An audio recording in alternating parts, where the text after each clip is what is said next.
கங்கைன்றதான் அந்த சப்தம், அந்த வாசகத்தினாலேயே நமக்கு பாப நிவர்த்தி ஆகும்னா அப்பேற்பட்ட புண்ணிய நதியினுடைய பெருமையை கேட்கிறது எவ்வளவு புண்ணியம். ஸ்ராத்தம் நடக்கும் பொழுது, நான் கான்ட்ராக்ட் சாதத்தை பத்தி சொல்லல, இப்பெல்லாம் பித்திருக்கள் பக்ஷணத்தை பங்கு போட்டுக்கிறான். சாதாரணமா சாத்தங்கள் எப்படி பண்றாளோ அந்த கிரமத்தில் நடக்கும் பொழுது சுவாமிகள் 3 பேரை நாம பிரார்த்திப்போம் இல்லையா, அந்த 3 சுவாமிகள் உட்கார்ந்து சாப்பிட்டு இருப்பா. அவ சாப்பிடச்ச அபிஸ்ரவணம் ஜபிக்கிறதுன்றதாக ஒரு பண்பாடு உண்டு. என்ன, வெளியில அந்த சாப்பிட்ற உள்ளுக்கு வெளியில சில பிராமணர்கள் உட்கார்ந்து புருஷ சுத்தம், ஸ்ரீ சுத்தம், உபனிஷத்லாம் சேவிப்பான். அப்போ ஸ்ரீமத் ராமாயணத்துல இந்த கங்காவதரண கட்டத்தை சேவிக்கணும். பகவத்கீதை 8வது அத்தியாயத்தை சேவிக்கணும். இதெல்லாம் எதுக்கு? இதெல்லாம் பித்ருக்களுக்கு திருப்தியை உண்டாக்கும். நாம் செய்யக்கூடிய சாதத்துடைய சம்பூர்ணமான பலனை நமக்கு அளிக்கும். அவர்கள் காதல் விழும்படியாக இந்த கங்காவதரண கட்டம், ஸ்ரீமத் ராமாயணத்துல பகீரதன் கங்கையை பூமிக்கு கொண்டு வந்ததான சரித்திரத்தை அதை அப்படியே பாராயணம் பண்ணி உட்கார்ந்துட்டு இருப்பான். அவ பாராயணம் பண்ணுவா. அப்ப சாப்பிட்றவா காதுல வேணும். அவெல்லாம் யாரு? சாட்சாத் தேவதா ஸ்வரூபம், பித்ரு தேவதைகளுடைய ஸ்வரூபம். அப்ப அந்த பித்ருக்களுக்கு திருப்தி உண்டாகும். இது இன்னைக்கு எத்தனை பேர் நாம தெரிஞ்சு வச்சுட்டு இருக்கோம்? அப்படியே தெரிஞ்சு வச்சுட்டாலும் எத்தனை பேரால நம்மளால பிராக்டிஸ்ல கொண்டு வர முடியும்? ஏன்னா வருஷத்துல ஒரு நாள் நாம் செய்யக்கூடிய பித்ருக்கர்மா அதுக்கே 1000 அலுப்புல் அலங்கல் பண்றோம். எப்படி சார் பட்டிருக்கு, எப்படி சார் பட்டிருக்கு? வேற வழி இல்லப்பா, உனக்கு சுகர் டெஸ்ட் எடுக்கணும், உன் பிளட்ல ஏதோ கலந்துருக்கு, இன்னைக்கு கார்த்தலைக்கு நீ எச்ச கூட முழுங்க கூடாது, மத்தியானம் 2 மணிக்கு மேல தான் உனக்கு பிளட் சுகர் டெஸ்ட் பண்ண போறேன், அது வரை நீ எதுவும் சாப்பிடக்கூடாதுன்னா வாய மூடிட்டு இருக்கிற நாமும் ஒரே ஒரு நாள் நம்முடைய பித்திருக்களுக்காக ஒரு 1/2 டே ஸ்பெண்ட் பண்றதுக்கு என்னமாய் மாதம் பேசுறோம். நாம அந்த தேக ஆரோக்கியத்துக்காக டாக்டர் சொல்லிட்டான், வேற வழி கிடையாதுப்பா, இப்படிதான் இருக்கணும்னு சொல்லிட்டான். ஆஹா சார் அப்படின்னு சொல்றோம். ஒரு நாள் நம்முடைய அப்பா அம்மாக்கள் அவன் நல்லவாளாவே இருக்க வேண்டாம் சுவாமி, இருக்கட்டும், உங்களுக்கு அவ வேண்டாதவாளாவே இருந்துட்டு போட்டோம். ஆனா எந்தை தந்தை தந்தை தம் மூத்தப்பன் 7 படிகால் தொடங்கின்னு ஏதோ ஒரு விதத்துல அந்த வம்சத்தினுடைய சம்பந்தம் நமக்கு இருக்கும் இல்லையோ, அந்த வம்சத்துல ஜனித்ததினாலத்துல நமக்கு பெருமாள் இப்பேற்பட்ட ஒரு பாக்கியத்தை கொடுத்துருக்காரு. அப்ப நமக்கு ஒரு தேகம் ஏற்பட்டதற்கு அந்த வம்ச பரம்பரை தானே காரணம். அதுக்கு ஒரு கிராட்டிடியூட் இருக்க வேண்டாமா? ஒரு ஹியூமன் டெண்டன்சி, இது சும்மா ஒரு ஹியூமனிட்டி. அதுக்கு ஒரு கிராட்டிடியூட் இருக்கக்கூடாதா? இருக்கக்கூடாதா? அது இருந்துட்டா என்ன மோசம்? அப்ப கங்காவதரணம் இதனுடைய பெருமை என்ன? கங்கை எப்படி பூமிக்கு வந்தா? சரையூ நதியினுடைய பெருமை என்ன? ஷோனா முதலான நதிகளுடைய பெருமை என்ன? அந்தந்த மகரிஷிகளுடைய பெருமை என்ன? இப்படி ஒவ்வொரு விஷயம் ராமாயணம். பாலகாண்டத்தை பாருங்க நீங்க. இந்த விஸ்வாமித்திர யாக சம்ரக்ஷண கட்டம்ன்றதாக நாம பார்த்தோம்னா, அவ 2 மகரிஷிகள் பின்னாடி போனா, சாயங்காலம் ஆச்சு, உடனே நதியில அவ கை காலால மிண்டா, ஸ்நானம் பண்ணா, சந்தியாவந்த பண்ணினா, ஏதோ அங்க இருக்கிற பழங்கள் என்ன உண்டோ அந்த பழங்களை சாப்பிட்டா, அப்புறம் அந்த குடிசையில தங்கினா, மறுநாள் காலத்துல எழுந்தா, ஸ்நானம் பண்ணா, சந்தியாவந்தனாதிகளை பண்ணா, உடனே அப்புறம் நதியை கடந்து போனா. இப்படியே ஒவ்வொரு சங்கத்திற்கும் சொல்வதனுடைய நோக்கம் என்ன? நாம் வெறும் கதையை கட்டிட்டு தலைய ஆட்டிட்டு போறதுல ஒரு பிரயோஜனம் இல்லை. அந்த கதையில ஒளிந்திருக்கக்கூடிய பிராக்டிக்கலையும் நாம பிராக்டிஸ்ட கொண்டு வரதுக்காக, அது நமக்கு வாழ்க்கைக்கு தேவை, வாழ்க்கையினுடைய நடைமுறை என்று அதை காண்பிப்பதற்காகத்தான் இது சொல்லப்பட்டிருக்கு. வேற ஒன்றும் காரியம் இல்லை, வேற ஒன்றும் விசேஷமே இல்லை. அதுதான். அதனால இப்ப விஸ்வாமித்திரர் என்பவர் எத்தகையவர் என்னும் பெருமையை, விஸ்வாமித்திரருடைய முழு பெருமையை சதானந்தர் ராமன் மறுநாள் தனுர்பங்கம் செய்வதற்கு முன்பாக சொல்லுகிறார். காரணம், நாளைக்கு நீ தனுர்பங்கம் பண்ணி சீதா கல்யாணம் பண்ணிக்க போறேன்னா இந்த ஆச்சாரியனுடைய சம்பந்தத்தினால தான் உனக்கு கிடைச்சிருக்குன்னுச்சு. அப்ப அவருடைய அரும் பெருமைகள் உனக்கு நிச்சயமா தெரியணும். அவர் வெறுமை எனக்கு வாத்தியார் ஏதோ 2 பாடம் சொல்லி வச்சார், இந்த ஸ்லோகம் சொல்லி கொடுத்தார், அந்த ஸ்லோகம் சொல்லி கொடுத்தார், அதை வச்சார், இதை பற்றி அப்படி இல்லை. நுக்கன் கார்னர் ஆச்சாரியனுடைய அரும் பெருமைகள் உனக்கு தெரியணும், அவருடைய சாதனைகள் உனக்கு தெரியணும், அவர் இந்த உலகத்துல எத்தனை விதமான பல உத்தமமான காரியங்களை செய்திருக்கிறார் என்பதை நாம் அறிந்து கொள்ள வேண்டும். இன்னொன்னு, அந்த ஆச்சாரிய சரித்திரம் என்பது பாவன தமம், நம்முடைய பாபத்தை போக்கும், நமக்கு பரம சேயஸை கொடுக்கும். அப்ப ராமபிரானுக்கு இன்னும் கொஞ்சம் நஞ்சம் இருக்கக்கூடிய திருஷ்டி தோஷமும் கழிவதற்காகவே சதானந்தர் முதல் நாள் அன்று விஸ்வாமித்திரரின் அரும்பெருமைகளை ராமலக்ஷ்மணர்களுக்கு உபதேசம் பண்ற. இத்தனை நேரம் அதை பத்தி சொல்லாமல் வால்மீகி அங்க சொன்னதுக்கு காரணம் இருக்கு. அதே மாதிரி ராமன் அவதார சர்க்கம் 18வது சர்க்கம், அந்த அவதார சர்க்கத்துல விறுவிறுன்னு பசங்க பிறந்தா வளர்ந்தான்னு கிடுகிடுன்னு ஓட்டினார். உடனே அபியாகச்சன் மகாதேஜாக விஸ்வாமித்ரோ மகாமுனிகின்னு விஸ்வாமித்திரர் வந்துட்டார்னு காமிச்சுட்டார். ஒரு இடத்துல கூட ராமனுடைய குணங்களை பத்தி சொல்லலையே, ஒரு இடத்துல கூட ராமனுடைய குணங்களை வர்ணிக்கலையே. இது அத்தனையும் அயோத்தியா காண்டத்துல முதல் சர்க்கத்திலிருந்து ஆரம்பித்து ராமனுடைய அதிசயத்தமான குணங்களை வால்மீகி பேச ஆரம்பிச்சார். ஏன்னா எவ்வளவு சீக்கிரம் வேக வேகமா சீதா கல்யாணம் பண்ணி வைக்கிறோமோ, பிரபாவான் சீதையா தேவியா பரமவியோம பாஸ்கரா, பிராட்டியினுடைய சம்பந்தத்தினால தான் அவருடைய குணங்களுக்கு பிரகாசம் ஏற்படும். அதனால சீக்கிரம் சீதா கல்யாணத்தை பாலகாண்டத்துல பண்ணி வச்சிருவோம், அயோத்தியா காண்டத்துல வாய் வருவி ராமனுடைய குணானுசந்தானத்தை செய்யலாம் என்பதற்காக வால்மீகி டாக்டிஸ்டா கவிதையை பொழிந்தார். இங்க பேசாத ராமகுணங்களை அங்க பேசினார். அதே போன்று ராமனுடைய பலவீரியத்தை காண்பிப்பதற்கு முன்பாக விஸ்வாமித்திரருடைய அனுகிரகத்தை ராமன் பெற வேண்டும். விஸ்வாமித்திரருடைய சரித்திரம் அந்த இடத்தில் காண்பிக்கப்படுகிறது. இவர் அகம்னு ஒரு வார்த்தை இங்க தசரதன் கிட்ட சொல்லிட்டாலும் அந்த அகம் என்று சொல்ற சப்தத்திற்கு 1000 உள்ளர்த்தங்கள் உண்டு. எத்தகையவர்? எண்ணிலா அருந்தவத்தோன், உத்தமமான க்ஷத்ரிய வம்சத்தில் பிறந்தவர் கௌஷிகன். இவருக்கு விஸ்வாமித்திரர் பின்னால தான் ஏற்பட்டது பெயர். க்ஷத்ரிய வம்சத்துல பிறந்தவர், காதி என்னும் அரசனுடைய பிள்ளை. ஒரு நாள் அப்படி காட்டுக்கு வேட்டையாடுறதுக்கு சைன்யத்தோட வந்தார். அந்த சமயத்துல வசிஷ்டர் இருந்தார். வசிஷ்டர் பிரம்மாவுடைய மானசபுத்திரர். வசிஷ்டருடைய ஆசிரமத்துல காமதேனு என்னும் அற்புதமான ஒரு தெய்வீக பசு இருந்து, அந்த காமதேனு கேட்டதை எல்லாம் கொடுக்கக்கூடியது.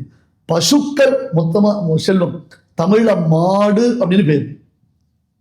மாடு, மாடுனா விலங்குன்னு அர்த்தம் இல்லை, மாடுனா செல்வம்னு அர்த்தம். நமக்கு எது செல்வம் அப்படின்னா மாடுதான் செல்வம். இப்ப எதை மாடுன்னு சொல்றோமோ அதுதான் செல்வம். அதனால்தான் திருவள்ளுவர் கேடில் விழிச்செல்வம் கல்வி ஒருவருக்கு மாடு அல்ல மற்றவை. மீதி செல்வம் இல்லைன்னு அந்த இடத்துல செல்வம் சப்தத்திற்கு சினானிம்ஸ் அவர் யூஸ் பண்ண வார்த்தைன்னா மாடு. அப்ப ஒருத்தருடைய செல்வம் எதை கொண்டு ஜஸ்டிஃபை பண்ணப்படும்? அவனுடைய பசுக்கள், கோ பசுமாடுகள். எத்தனை பசுமாடுகள் ராஜாக்கள் தானம் பண்ணுவோம்? 1000 பசுமாடுகளை தானம் பண்ண, 10,000 பசுமாடுகளை தானம் பண்ண, 10 லட்சம் பசுமாடுகளை தானம் பண்ண அப்படின்னு. ஜனகருடைய வேள்விச்சாலையில ஜனகர் ஒரு பிரதிஜை பண்ண, யாக்ஞவல்கியருடைய கதை இது. பிருஹத் ஆரண்யகம்ன்ற உபனிஷத்துல வரக்கூடிய கதை இது. ஜனகர் ஒரு பிரதிஜை பண்ண.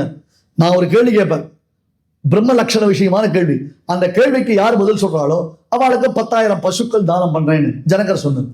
அங்கேயிருந்து யாக்ஞவல்கியர் அவருடைய சிஷ்யம் ஒருத்தர் சாமஸ்ரவன் பேர். எப்ப பார்த்தாலும் சாமவேர அத்தியனம் பண்ணிட்டே இருக்கும். சாமஸ்ரவா 10,000 பசுக்கள் நம்ம ஆசிரமத்துக்கு ஓட்டின்னு போடணும். அங்கிருந்து மகரிஷிகள்லாம் வேடிக்கை பார்த்தா, என்னடா அது இன்னும் விவாதமே ஆரம்பிக்கல, கேள்வியும் கேட்கல. இவர் என்ன வந்த உடனே, என்னப்பா நீ பசுக்களை ஆசிரமத்துக்கு ஓட்டின்னு போக சொல்ற, உனக்கு பதில் கேள்வி தெரியுமா, பதில் தெரியுமா? யாருக்கு தெரியும்? அப்புறம் என்ன, எனக்கு பசுக்கள் தேவை அதனால ஓட்டின்னு போறேன். அது சும்மா வேடிக்கை. அப்புறம் ஜனகர் கேட்கிற கேள்வி, அங்க இருக்கக்கூடிய மகரிஷிகள் கேட்கிற கேள்வி, அத்தனை கேள்விக்கும் யாக்ஞவல்கியர் பதில் சொல்றாருன்னு கதை போகுது. அப்ப செல்வம்னா எது செல்வம்? பசுமாடு தான் செல்வம். அது மாடு. அந்த பசுமாட்டை விருத்தி பண்றதுக்கு காளை என்பது நமக்கு தேவை. அந்த பசுமாட்டை விருத்தி பண்றதுக்கு காளை என்பது தேவை. உபனிஷத் முதலான உத்தமமான வேதாந்தங்கள்ல பசுக்களை பெருகுவதை சிஷ்யனிடத்துல ஆச்சாரியன் ஒப்படைச்சார். ஒரு 500 பசுவை கொடுத்து, ஒரு 10 காளைகளை கொடுத்து, எனக்கு தெரியாது, நீ போயிட்டு இந்த பசுக்கள் 1000 பசுக்களாக பெருக்கி கொண்டு வாங்கு.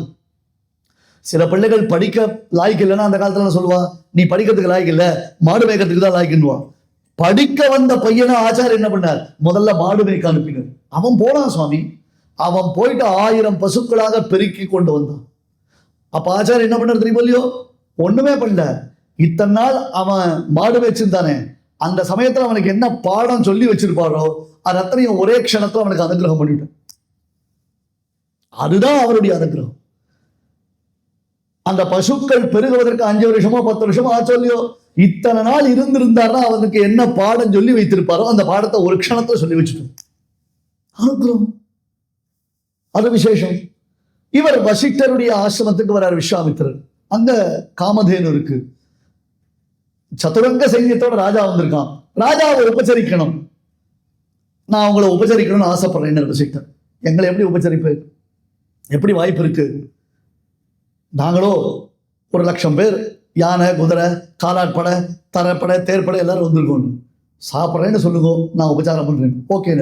காமதேனு இடத்துல பிரார்த்திச்சார், அம்மா எல்லாருக்கும் டிஃப்ரெண்டான டிஷ்ஷஸ், அறுசுவை உண்டி, இப்போ என்னென்னமோ உண்டு வரிசையாக என்னமோ வந்து தோல்வி. இப்போ அவன் என்னென்ன கேட்குறாளோ அந்த ஆர்டர் பேரில் பூஃபேல எடுத்துக்கலாமோ இல்லையோ, யாருக்கு என்ன வேணுமோ எவ்வளோ எடுத்து சாப்பிடலாமோ இல்லையோ, அந்த மாதிரி வந்துடுத்து. கூடாரங்கள்லாம் அழகாக அமைச்சது, எல்லாரும் தங்கறதுக்கு வசதிகள்லாம் பண்ணி கொடுத்தது, கை அமுக்கிறதுக்கு கால் அமுக்கிறதுக்கெல்லாம் ஆள் ரெடி பண்ணாங்க. இவர் கௌஷிகனுக்கு ஒரு பெரிய ஆச்சரியம், சுவாமி இது எப்படி உங்களுக்கு நடந்ததுன்னு. ஒன்றுமில்லை, இந்த காமதேனு அதனுடைய அனுகிரகத்தினால்தான் உங்களெல்லாம் என்னால் ஹாஸ்பிட்டாலிட்டி நல்லா பண்ண முடிஞ்சதுன்னு. ரத்னஹாரீச்ச பார்த்திவகான்னு ஒரு வாக்கியம் உண்டு. நல்ல விஷயம் ஏதாவது இருந்தால் ராஜா என்ன பண்ணுவான், இது எந்து அப்படின்னு ஆட்டையை போட்டுருவோம், அது உண்டு. ரத்னஹாரீச்ச பார்த்திவகான்னு.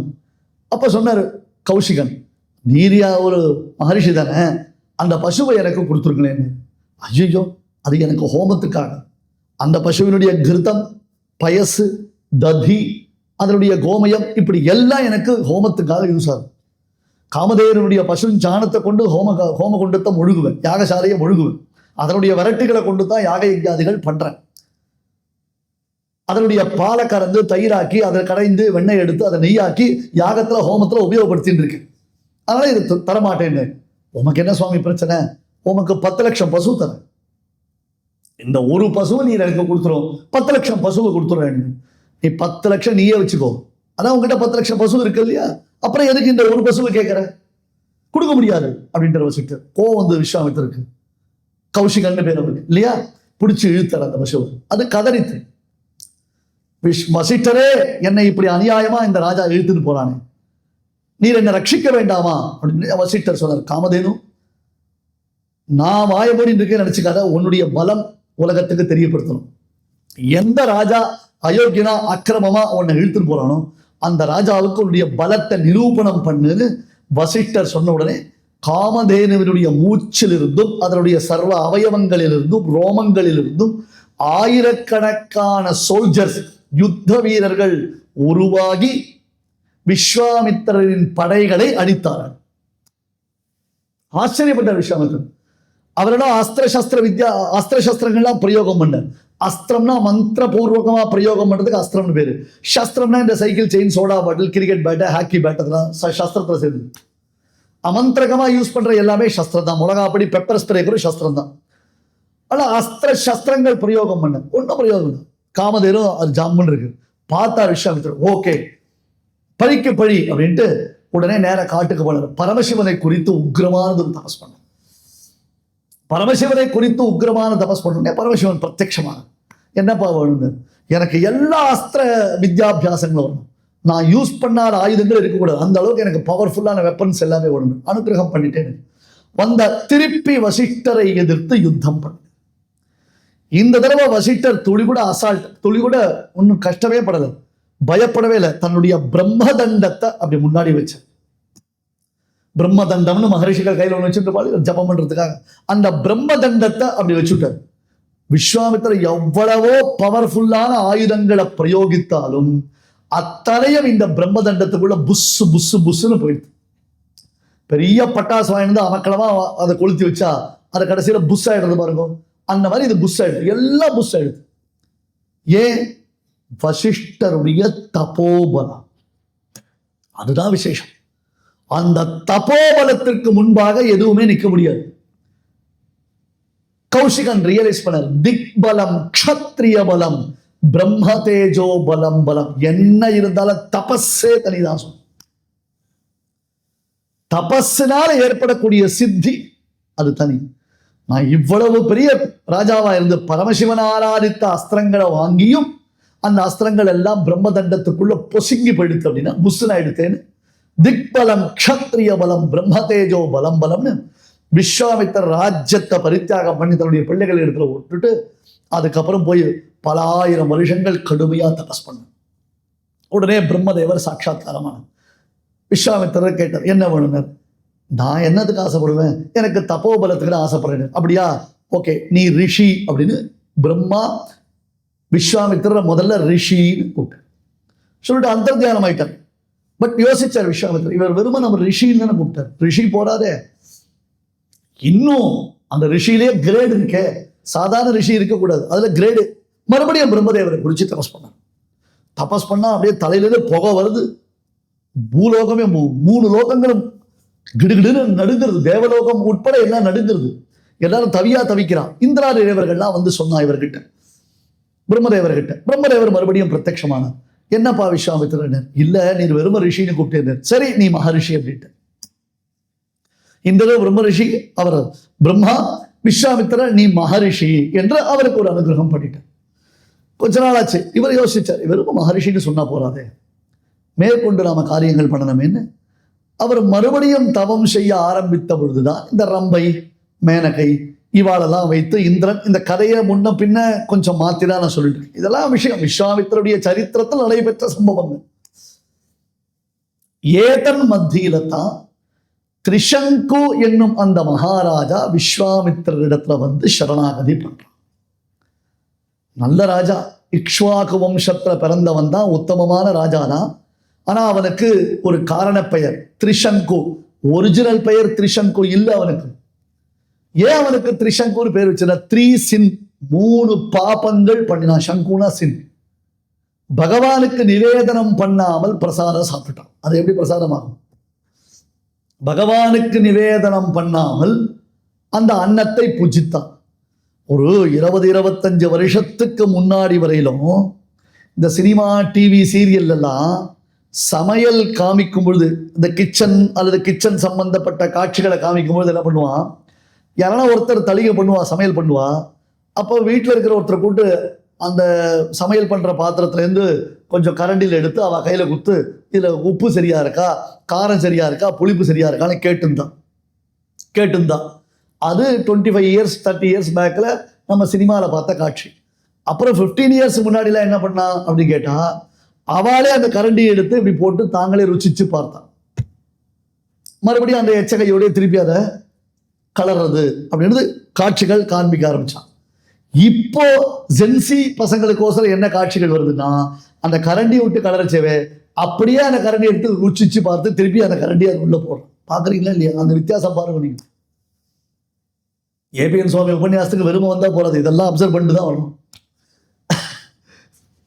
அது பிரத்யட்சமா அதை நாம செய்வதனுடைய உண்ணும் சோறு பருகுநீர் தின்னும் வெற்றிலைன்னு எல்லாம் பகவதர்ப்பணம் பண்ண வேண்டாமா? உலகம் உண்ட பெருவாயான்னு பெருமாளுக்கு ஏதாவது கொஞ்சம் கண்டரோட பண்ண வேண்டாமா?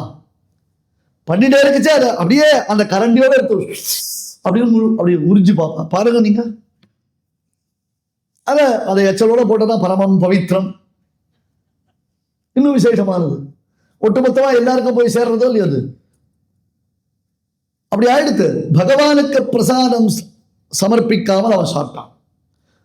ஆச்சாரியனுடைய ஆணையை மீறினான்.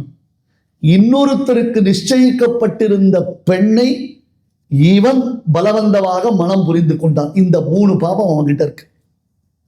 அதுதான் திரிசங்குன்னு பேரு.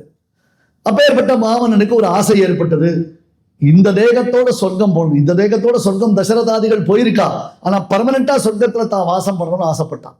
வசிஷ்டர் இடத்துல வந்து கேட்டான். வசிஷ்டர் தான் குலபுரோகிதர். அவர்கிட்ட வந்து கேட்டான், அரசை போ, அசாஸ்திரியமான விஷயம், நான் அதை ஒத்துக்க முடியாது, போ, நான் ஒத்துக்க மாட்டேன், போடா, வேற வேலை இல்லை அப்படின்ட்டு அவனை தள்ளி விட்டுட்டார். அவன் வசிஷ்டருடைய பிள்ளைகள் இடத்துல வந்து கேட்டான். அவன் அவனை கேள்விப்பட்டான். ஏன் எங்க அப்பா மாட்டேன்னு சொன்னார், திருப்பி அங்கே என்கிட்ட வந்திருக்கேன். இல்லை, சுக்கராச்சாரியர் மாட்டேன்னார். இரண்யகசிபு சட்டம் போட்டான். எஜுகேஷன் மினிஸ்டரா சுக்கராச்சாரியர் இருந்தார். அப்ப இரண்யகசிபு என்ன பண்ணா, எல்லா பாடத்திட்டத்திலையும் என் பாடத்தையே வைக்கணும், என் படத்தையும் என்னுடைய பாடத்தையும் வைக்கணும். சாப்போ போடா சர்தான் சுக்கராச்சாரியர். உடனே இரண்யகசிபு கோவம் வந்தது. நீ எஜுகேஷன் மினிஸ்டர், நான் இப்பயே ரிசைன் பண்றேன்.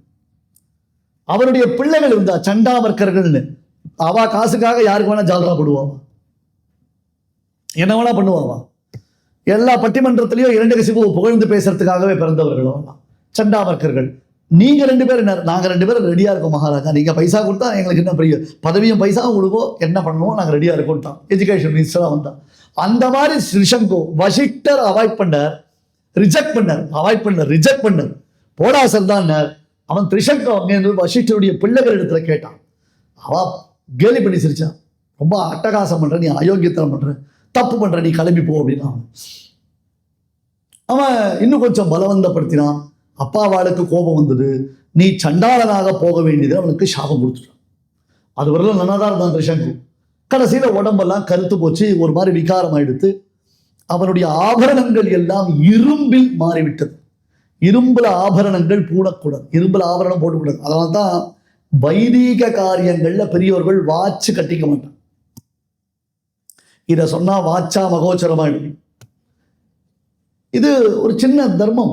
வைதிக தர்மானுஷ்டானங்கள்ல வாட்சு கட்டிக்க மாட்டா பெரியவர்கள். ஏன் அப்படி கேட்டா, இரும்பு எது எங்க உபயோகப்படுத்தணும்னு விவஸ்தை இருக்கு நமக்கு. அப்படி இல்லைன்னா அவன் டைம் பார்த்துட்டே இருக்கணும். இப்போ எவ்வளவு நேரம் ஆகுது அப்படின்னு உபன்யாசத்துல வைதிக தர்மானுஷ்டானத்துல நமக்கு டைம் சீக்கிரம் ஆயிடுமே நம்ம யோசனை பண்ணுவோம் இல்லையா? அவன் அப்படி ஆயிட்டான். அப்பேற்பட்டவன் நேர விஸ்வாமித்திரர் திருவடியில வந்து விழுந்தான். ஐயோ மகரிஷே, என்னை காப்பாற்றணும். அடையாளமே தெரியல விஸ்வாமித்திரருக்கு. அவனு யாரா பயில நீ இது என்ன தெரியலையா, நான் தான் திரிசங்கூன். என்னடா இப்படி ஆயிட்டேன்னு ஆப்பிரிக்கா கலர்ல ஆயிட்டான். ஏண்டா இப்படி ஆயிட்டேன்னு, இந்த மாதிரி பண்ணினேன். சரி, இப்போ உனக்கு என்ன வேணும்? நான் இந்த தேகத்தோட சொர்க்கம் போகணும். என்னடா இப்படி கேட்குற? தேகத்தோடு எப்படி சொர்க்கம் போட முடியும்? சுவாமி, நீர் அனுகிரகம் பண்ணக்கூடாதா? வசிஷ்டர்கிட்ட போய் கேட்டேன், அவர் மாட்டேன்னு சொல்லிட்டார். நீராவது வசிஷ்டர் மாட்டேன்ட்டாரா? அப்ப நான் பண்றேன். தெரியும் என்ன சொன்னா, எந்த டயலாக யூஸ் பண்ணினா கரெக்டா அது செட் ஆகணும் அவனுக்கு தெரியும். வசிஷ்டர் மாட்டேன்ட்டாரா? அப்ப ப்ரொசீட் பண்றேன்னு சரின்னு யாகம் பண்ண ஆரம்பிச்சிட்டார். நன்னா கவனிச்சுக்கோங்க. விஸ்வாமித்ரர் இப்ப மகரிஷியாத்தான் இருக்கார். அதாவது க்ஷத்ரியர்கள் அவர்கள் தபோபலத்தினாலே ரிஷிகளானார்களே, ஆனால் அவர்களுக்கு ராஜரிஷிகள் என்பதாக பெயர். பிராமணர்கள் தபோபலத்தினாலே ரிஷிகளானார்களே, ஆனால் அவர்களுக்கு பிரம்ம ரிஷிகள் என்பதாக பெயர்.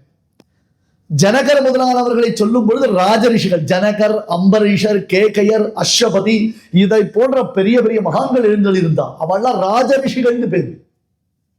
கண்ணன் பகவத்கீதை கர்மயோக ஞான யோக பக்தி யோகத்தை அர்ஜுனுக்கு உபதேசம் பண்ணும் பொழுது, இமம் விவஸ்வதே யோகம் புரோக்தவானஹம் அவ்யயம் விவஸ்வான் மனவே பிராஹ மனுஹு இக்ஷ்வாகவே ப்ரவீத் ஏவம் பரம்பரா பிராப்தம் இமம் ராஜரிஷயோ விதுஹு சகாலேன மஹதா யோகோ நஷ்டः பரந்தபः.